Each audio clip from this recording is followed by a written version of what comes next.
Hello friends, welcome to my YouTube channel Rekha Kumawat. आज आपके लिए लेके आई मैं मूली, गाजर और मिर्च का अचार, जो सर्दियों के अंदर खास तौर से बनाया जाता है क्योंकि मूलियाँ तो सर्दियों के अंदर ही आती है और गाजर भी। तो आज मैंने उसी का अचार बनाया है। तो ये अचार हमने बिल्कुल बहुत ही मज़ेदार और चटपटा बनाया है, बिल्कुल हमारे पुराने ज़माने के जैसा। तो अगर आप इस तरीके से अचार को बनाएंगे तो आपका अचार बिल्कुल भी ख़राब नहीं होगा। तो चलो तो इसे कैसे बनाते हैं मैं आपको दिखाती हूँ। यहाँ पे मैंने लिया है 4 चम्मच सूखा धनिया, यहाँ पे 4 चम्मच हमने सौंफ ली है, 4 चम्मच ही हमने जीरा लिया है और 2 चम्मच लिया हमने मेथी दाना और यहाँ पे 20 से 25 हमने काली मिर्ची ली है। तो हम सबसे पहले क्या करेंगे, सबसे पहले हम इन मसालों को थोड़ा सा रोस्ट कर लेते हैं। अब यहाँ पे पैन के अंदर ये सारे मसाले हमारे डाल देते हैं। अंदर जो नमी है वो ख़त्म हो जाए, इसी से क्या होगा, इन्हें रोस्ट करने से क्या होता है, एक तो हमारा अचार ख़राब नहीं होता और एक हमारे अचार का जो टेस्ट होता है ना वो बहुत अच्छा होता है। इसलिए इन्हें रोस्ट करना बहुत ज़रूरी होता है क्योंकि इनमें नमी रहती है। सर्दियों के टाइम पे हर चीज़ में नमी आ जाती है, इसलिए इन्हें रोस्ट करना बहुत ज़्यादा ज़रूरी होता है। तो हम इन्हें इसी तरीके से हिलाते हुए करना है, हमें इस मसाले को जलाना नहीं है, नहीं तो इस मसाले में कड़वाहटपना आ जाएगा। अब यहाँ पे हमारा ये सूखा मसाला थोड़ा थोड़ा रोस्ट होने लग गया है क्योंकि चटचट की आवाज़ आने लग गई। इसी के अंदर डाल रही हूँ मैं 4 चम्मच जो काली वाली राई होती है ना, वही मैंने डाली है। पहले मैंने इसलिए नहीं डाली क्योंकि इसमें कड़ाहटपन आ जाता है। यहाँ पे डालेंगे हम सरसों, यहाँ पे भी हमने 4 चम्मच लिए और इसे भी 2 ही मिनट के लिए इसे पकाना है। इस तरीके से हिलाते हुए इन्हें थोड़ा सा रोस्ट कर लेते हैं, इन्हें ज़्यादा नहीं करना है राई डालने के बाद में।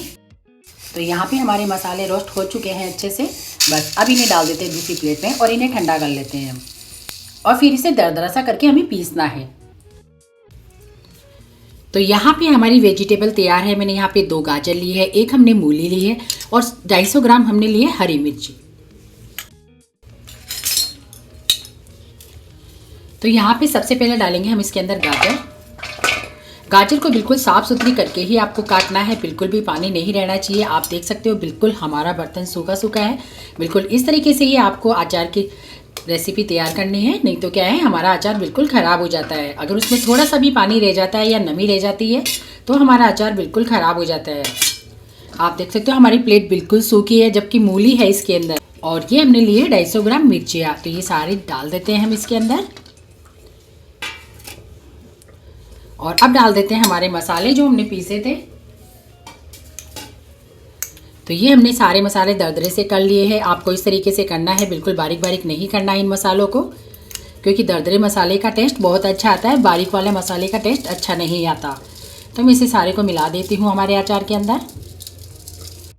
अब यहाँ पे मैंने थोड़ी सी दरदरी ये पीली वाली सरसों और सौंफ को मैंने अलग रख लिया था, तो मैं थोड़ी सी साबुत डाल देती हूँ। इसका टेस्ट बहुत अच्छा आता है। अगर ये दरदरी सी रहती है और मोटी रहती है तो अचार का टेस्ट अलग हो जाता है। अब यहाँ पे डाल देते हैं 1 चम्मच लाल मिर्च पाउडर और बाकी का हमने हमारे तेल के अंदर डाल दिया है। आप मसाला अपने अकॉर्डिंग डाल सकते हो खाने के लिए।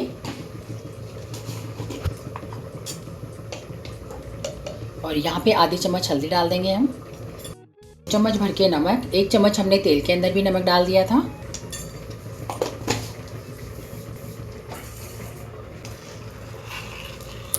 और अब ये गरम गरम तेल हमारे अचार के अंदर डाल देते हैं हम।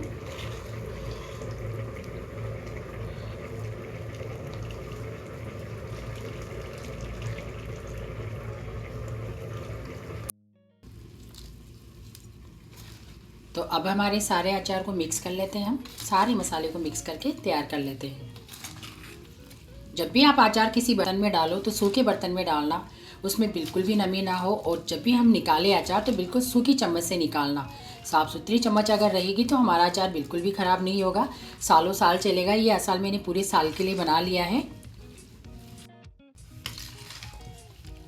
तो ये अचार हमारा बिल्कुल अच्छे से मिक्स हो गया है। बस अब इसे हम किसी कंटेनर में या किसी जार में भर के रख दो तो ये बिल्कुल भी ख़राब नहीं होगा। लेकिन आपको बनाना इसे बिल्कुल वैसे ही है जैसे मैं आपको बता रही हूँ।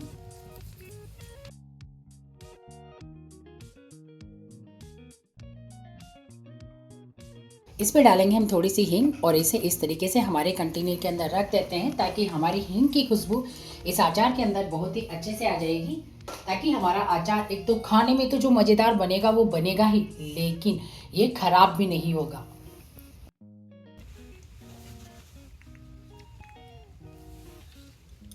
बस अब इसे हटा देते हैं और ये अचार हमारे इस कंटेनर के अंदर भर देते हैं फटाफट सी।